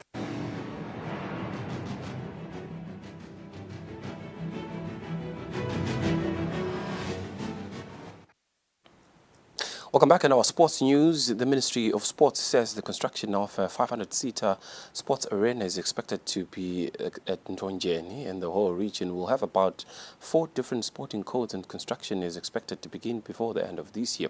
Now, the sports arena has been allocated a budget of 5 million malangeni as per the budget allocated for the Ministry of Sports for the financial year 2024-2025. Now, viewers are informed that the graphical, visual and the story do not mean that it will look the same. Now, the biggest game in the land is coming this weekend in the semi-finals of the Ingwenyama Cup between Mbabane arch rivals, which is Mbabane Swallows and Mbabane Highlanders. The two teams' supporters have expressed their opinions about the encounter on Sunday at Somhlolo National Stadium. Right, with those sports news, we shall take a quick commercial break. When we come back, the show continues. This is Kusile. Good morning.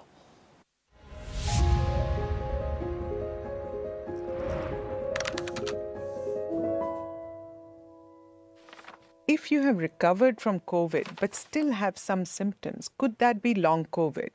How long do these symptoms last? Is there treatment available? Here to talk about long COVID today is Dr. Jamie Rylance. Welcome, Jamie. Jamie, talk to us about long COVID. How does it affect people? Yeah, thanks, Vismita. Pleasure to be here. So long COVID can happen to anybody after their acute illness. It can come on as a continuation of symptoms or new symptoms, and it can last a long time. The problem is the symptoms are very variable. Patients may have difficulty recognizing that they have it, and healthcare workers, to be honest, can also struggle to identify it. But if you're a typical long COVID patient, you might have fatigue, feeling tired all the time, brain fog, difficulty concentrating, difficulty sleeping, shortness of breath. Those are the main symptoms, but there's so many others. One of the problems is that those symptoms can also represent other medical illnesses. So it's really important to get the diagnosis right, and healthcare workers and patients need to work together to do that. So when scientists have looked for what are the underlying causes of long COVID, there's many different abnormalities that have been seen.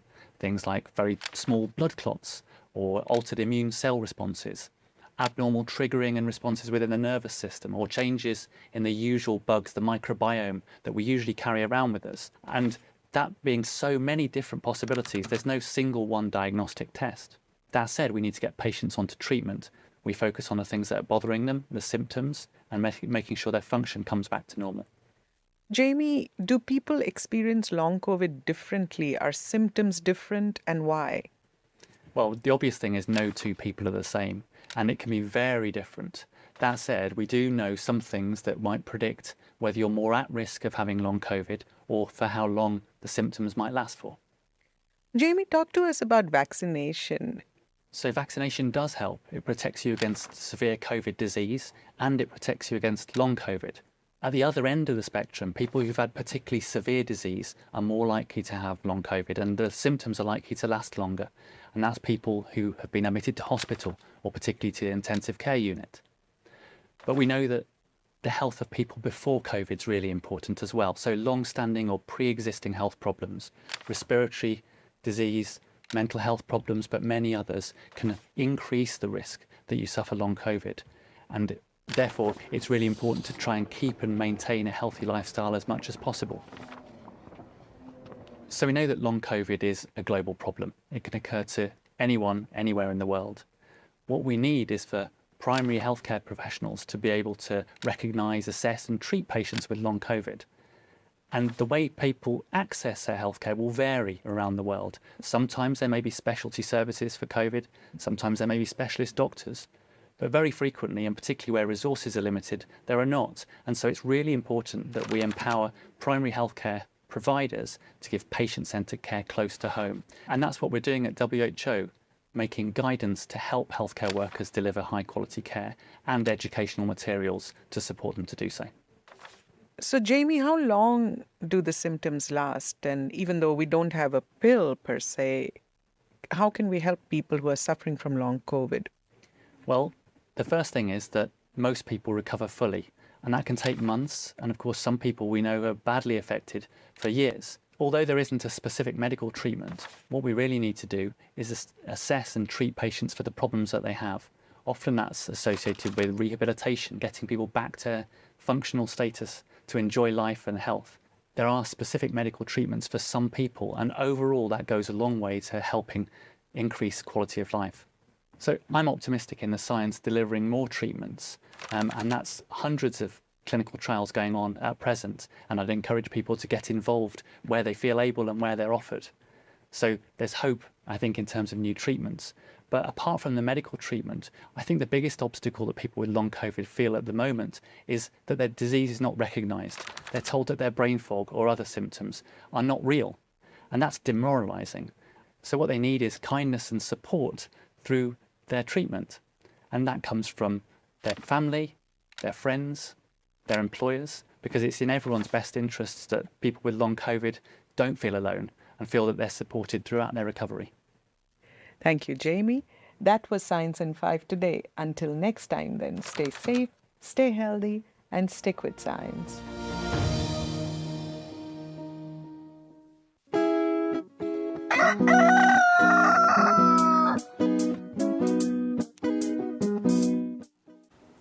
Welcome back mbukele solawukile ke luhlelo Kusile breakfast show. Right now siqhubeka nato atinzaba. We look at international news. There's a briefing by Jean-Pierre Lecroux, the Under-Secretary General for Peace Operations, on the situation in South Sudan. Let's take a look. Mr. President, thank you for the opportunity to brief the Security Council on the report of the Secretary General and my recent visit to South Sudan to make a first-hand assessment of the situation on the ground. During my visit from the 19th to the 23rd of February, I met President Salva Kiir and First Vice President Riek Machar, along with senior leaders of the revitalized Transitional Government of National Unity, members of the civil society, as well as representatives of the diplomatic community. I undertook a field visit to Kouadjok in Warrap State to assess the ongoing intercommunal clashes on either side of the Abyei boundary between Dinka Twitch and Dinka Ngok communities, and also visited Abyei, where I consulted with UNISFA leadership and met with local authorities and community leaders. Secretary General Special Envoy for the Horn of Africa, Anna Tete, accompanied me throughout these visits and engagements. On Abyei, while the political process remains stalled, clashes between the Dinka Ngok and Miseria communities have decreased, with UNISFA continuing to provide support to reconciliation efforts. The mission is now focusing its civilian protection efforts on the southern part of the Abyei box, where tensions involving the Dinka Twitch, Dinka Ngok, and Nuer communities have resulted in civilian casualties and displacement, along with the killing of 2 UNISFA peacekeepers in January. Both UNMISS and UNISFA are committed to working with the government of South Sudan and concerned communities to de-escalate tensions and work towards peace. Mr. President, throughout my visit to South Sudan, I conveyed to my interlocutors that the implementation of the peace agreement remains the only framework through which the United Nations would support the parties in achieving long-term peace and stability in the country. Elections, I impressed upon everyone, must be deemed credible by the people of South Sudan and should be a unifying exercise and not a divisive one. Accordingly, a confluence of political will, methodical planning, and adequate resources is necessary to address the aspirations of the people of South Sudan vis-à-vis elections. As stated in the report of the Secretary General on South Sudan, the implementation of the peace agreement and the roadmap remains significantly behind schedule. while establishment of key institutions of transition, such as the Constitutional Review Commission, the National Elections Commission, and the Political Parties Council, is a step in the right direction, albeit significant delays, these institutions continue to lack adequate resources and expertise to fulfill their mandate. While leaders of SPLM express confidence on achieving a critical mass on implementation towards credible elections, SPLM-IO, including First Vice President Machar, expressed its doubts and insisted that all prerequisites for elections, particularly the passage of a permanent constitution and completion of the transitional security arrangements, must precede the conduct of the electoral process. Amongst the population, there is a strong desire for elections as well as for peace and stability. A myriad of factors will likely affect elections in South Sudan. A fledgling economy has intensified fights over resources and led to high unemployment, particularly impacting the youth. In addition, political competition amongst the ruling elite, increased intercommunal clashes, and the added strain inflicted by the influx of returnees and refugees escaping the conflict in Sudan have all combined towards an assessment that elections, when held, are going to take place in an environment of elevated tensions and a constrained civic and political space in the country. Therefore, if not managed carefully, they carry the potential for violence with disastrous consequences for an already fragile country and a wider region. The impact of the conflict in Sudan deserves special attention. Over 2/3 of South Sudanese citizens remain dependent on international assistance for their basic needs, with women and children being the most vulnerable. South Sudanese economy is overwhelmingly dependent on the oil revenues that will stall should the conflict in Sudan affect the flow of oil to Port Sudan. Global competing priorities have already curtailed international resources for South Sudan, and the loss of oil revenues in this context could have catastrophic humanitarian and security consequences for the entire region. Mr. President, as I mentioned earlier, the peace agreement remains the only viable framework to achieve peace and stability in South Sudan. While the United Nations has the space and lead in 3 of its 4-pillared mandate, protection of civilians, human rights reporting, and humanitarian assistance, it is mandated to support IGAD and the African Union when it comes to the peace process and the implementation of the peace agreement. It is therefore imperative to harmonize the United Nations position on key political issues with those of IGAD and the African Union while maintaining its impartiality and independence.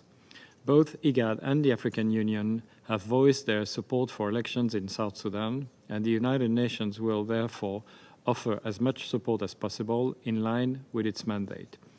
It is, however, important to note that the United Nations cannot opine whether South Sudan should have elections or not, but can only assess if the transitional government has put in place the requisite architecture for them to be peaceful and credible, and in accordance with the terms of the peace agreement.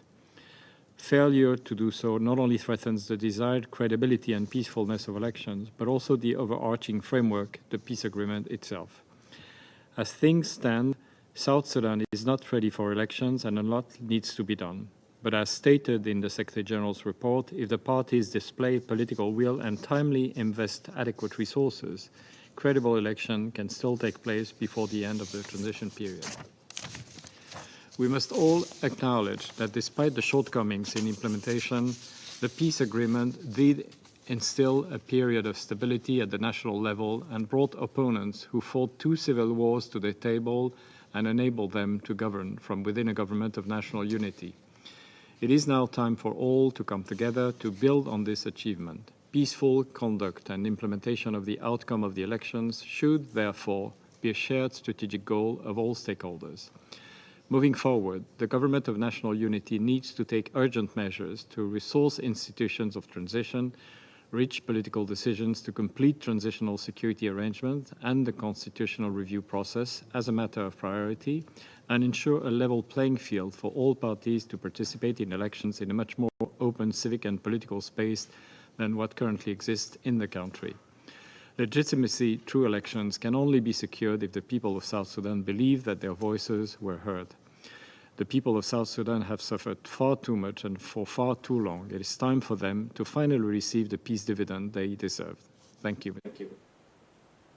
Still on international news, the UN Special Envoy of the Secretary General for Syria, Geir Pedersen, says that the tensions in the region need to be urgently de-escalated, starting with the immediate humanitarian ceasefire in Gaza, and that we equally, quote unquote, we equally plainly need urgent de-escalation in Syria. Madam President, let me first express my deep concern about the situation on the ground in Syria and the devastating impact it's having on civilians. This month, we have seen further spillover effects from regional conflict. Multiple airstrikes attributed to Israel, including on residential areas of Homs and Damascus, reportedly resulted in both civilian and military casualties, including advisors from Iran's Revolutionary Guards. In some instances, Israel confirmed it carried out airstrikes in what it said was a response to ongoing rocket attacks launched from southern Syria towards occupied Syrian Golan. The US carried out what it described as retaliatory strikes for a drone attack on a US post in Jordan near the border with Syria that resulted in military casualties. The US claimed that Iranian-backed groups were behind this and other attacks on US bases, a claim Iran denies. The US strikes hit dozens of what they say were Iran-linked targets in Syria and Iraq, with Syrian state media reporting both military and civilian casualties. Meanwhile, Madam President, all other vectors of the Syrian conflict itself continue and remain the biggest cause of civilian casualties and displacement. This month, the entire north of the country, containing millions of civilians, has seen multiple frontline skirmishes, exchange of artillery, rocket and sniper fire, along with pro-government and HTS drone strikes and Turkish drone strikes. ISIL attacks continue to rise in quantity and impact, particularly in the central and northeastern regions. Southern Syria remains violent and unstable, with further killings and clashes in Deraa, as well as fresh confrontations between the Jordanian army and what they say were armed smugglers on the Syrian-Jordanian border. Plainly, the tension in the region needs to be urgently de-escalating, starting with the immediate humanitarian ceasefire in Gaza that the Secretary General has called for. And, Madam President, we equally plainly need urgent de-escalation inside Syria, building on existing ceasefire arrangements towards a nationwide ceasefire in line with Resolution 2254. Civilians and civilian infrastructure must be protected. Security Council-listed terrorist groups must be fought in a manner that is cooperative and firmly in line with international law and that prioritizes the protection of civilians. I impressed these points on key international stakeholders when I convened an international Syria support group ceasefire task force plenary meeting here in Geneva earlier this month. All voices around the table assured that none wish to see further escalation, a welcome sentiment I heard in engagement with regional ministers too. It is vital that all stakeholders act accordingly. Madam President, a year after the devastating earthquakes in Syria and Turkey that killed thousands and displaced millions, Syria's humanitarian crisis has only deepened. On the one hand, we have received some good news with the Syrian government's recent extensions of its authorization for the UN to use Bab al-Hawa, Bab al-Salam, and Al-Riya border crossings, but the broader humanitarian trends are bleaker than ever. And I'm sure that Martin will give you quite a few details on how serious the situation really are But just to remind you a couple of headlines. What is needed is more access by all modalities, including cross-line convoys, more donor support, including for early recovery and livelihoods, and greater efforts to mitigate any adverse effects of sanctions on ordinary Syrians. Madam President, meanwhile, we still see no concrete results in addressing the situation of an estimated 100,000 arbitrarily detained, forcibly disappeared, and missing persons, as called for in Resolution 2254. This month, I met once again with families of missing and detained persons hailing from all areas of Syria, who continue to live both in agony and hope of seeing their detained loved ones released, or at least knowing their whereabouts and fate. On this, let me reiterate my support for the General Assembly's decision to establish the independent institution on missing persons. We have indeed a collective responsibility to help its work. Madam President, over 18 months ago, I issued invitations for the 9th session of the Constitutional Committee to take place in Geneva. That session did not take place because, as Russian Foreign Minister Sergei Lavrov confirmed this month, Russia no longer considers Switzerland a neutral venue, and the Syrian government did not accept Geneva as a result. From the outset, I have been clear about several points. Let me remind you about 4 of them. First, I have reminded all that the Syrian government and Syrian negotiations commissions, in the terms of reference for the committee, agreed on Geneva and stressed that the process should take place without foreign interference. Second, as a facilitator, I will be creative in trying to find a way forward for all parties, including exploring all possible alternatives. Third, if the Syrian government and Syrian Negotiations Commission reach consensus on a venue other than Geneva, I will support this. And fourth, this non-Syrian issue needs to be overcome so that the Syrian-led and owned UN-facilitated process could continue. Madam President, guided by this approach, over 18 months, with the support of various outside stakeholders, including the Astana guarantors and the Arab Contact Group, various venues have been floated. But I'm sorry to say, the reality is this. Not one has yet enjoyed the minimum consent required of both Syrian parties and the potential host itself. I had warned that this may be the case when these issues were first raised 18 months ago. I myself have recently proposed a further option, that the 9th session could be convened in the UN office at Nairobi. I appreciate my UN colleagues in Nairobi being ready to do all that was required to help us host. I recently commended this way out to the Syrian parties.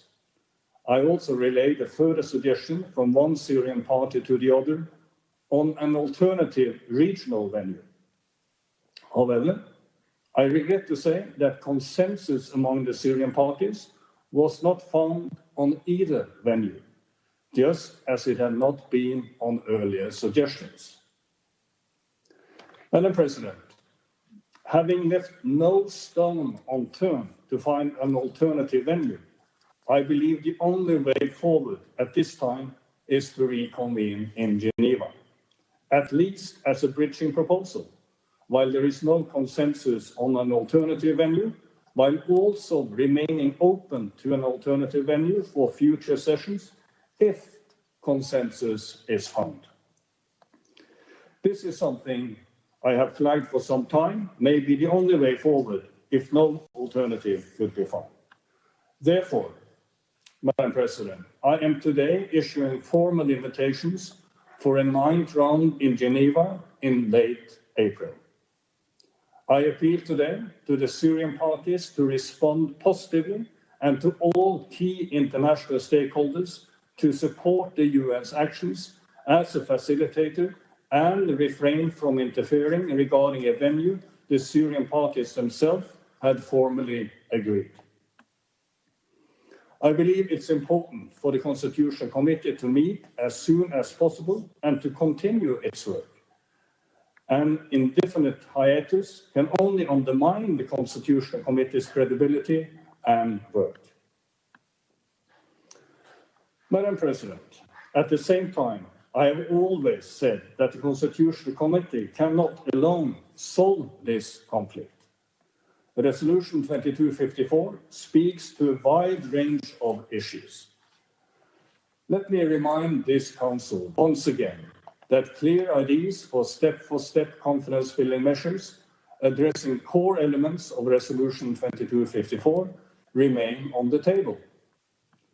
I stand ready to enter into discussions to flesh out all details and operational aspects with all Syrian parties and other stakeholders where willingness is shown on the proposals table or to receive alternative ideas. Madam President, as we look to find ways to fully implement Resolution 2254, we continue to draw on the insights and advice of a broad spectrum of Syrians, including the Women's Advisory Board and Civil Society Support Room, who convened in Geneva this month and met with each other too.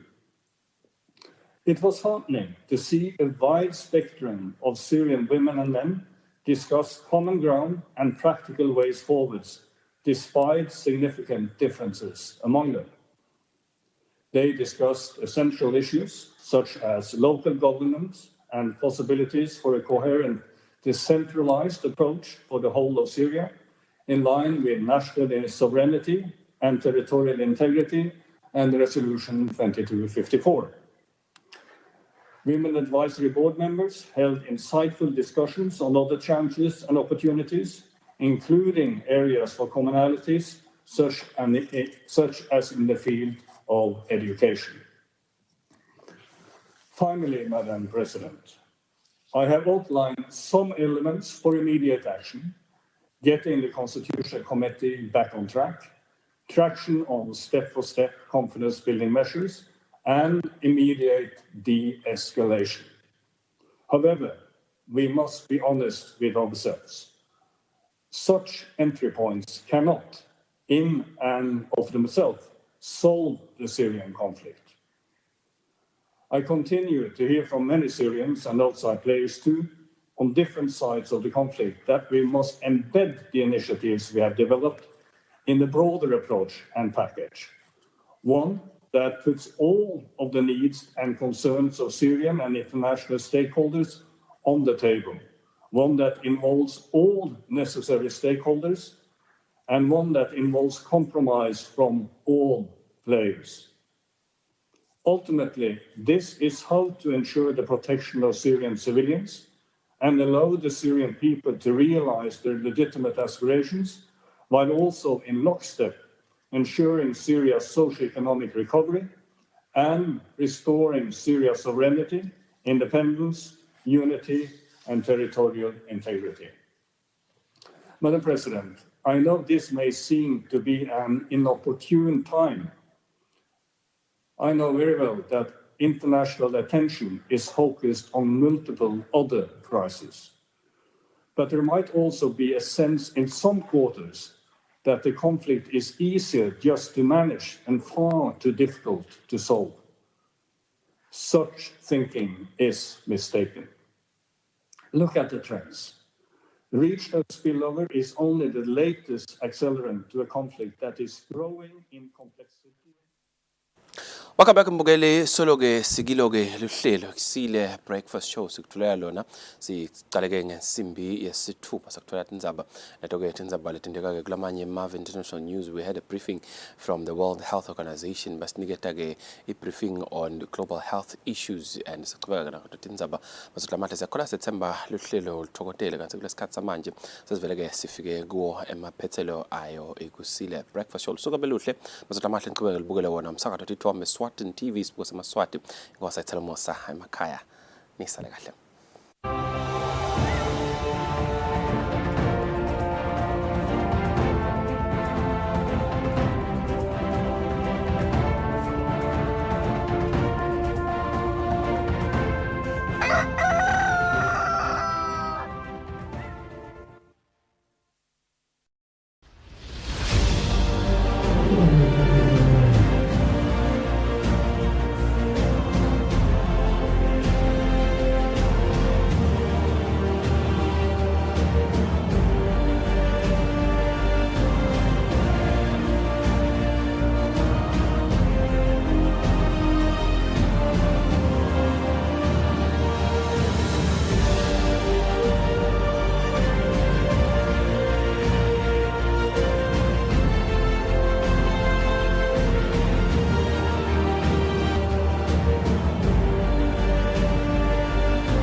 Sawubona Nkosi.